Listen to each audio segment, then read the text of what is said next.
Ang pangako ng tubig ng buhay. Ang ikatlong hula sa pagdating ni Yahweh. Pagkatapos ay dumating ang salita ng alahaya kay Adan at nagsabi sa kanya, "O Adan, tungkol sa sinasabi mo, dalhin mo ako sa isang lupain kung saan may kapahingahan. Ito ay hindi ibang lupain kundi ang kaharian ng langit, kung saan lamang naroroon ang tunay na kapahingahan."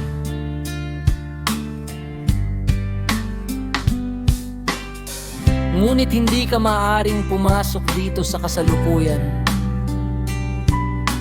kundi pagkatapos lamang na iyong paghuhukom ay lumipas at natupad. Saka kita iahon sa kaharian ng langit, ikaw at ang iyong matutuwid na lahi, at ibibigay ko sa iyo at sa kanila ang kapahingahan na hiniling mo sa ngayon.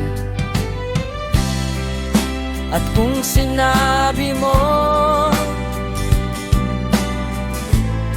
bigyan mo ako ng tubig ng buhay,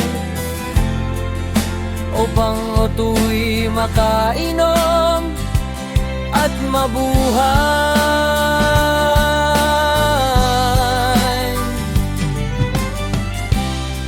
Hindi ito maaaring ngayon, kundi sa araw na ako'y bababa sa impyerno at wawasakin ang mga pintuang tanso at durugin ang mga kahariang bakal. Saka ako'y liligtas sa aking awa ang iyong kaluluwa at ang mga kaluluwa ng mga matuwid, upang bigyan sila ng kapahingahan sa aking heaven. At iyon ay kapag dumating na ang katapusan ng mundo. At muli, tungkol sa tubig ng buhay na hinahanap mo, hindi ito ipagkakaloob sa iyo ngayon, kundi sa araw na ibubuhos ko ang aking dugo sa iyong ulo, sa lupain ng Golgota.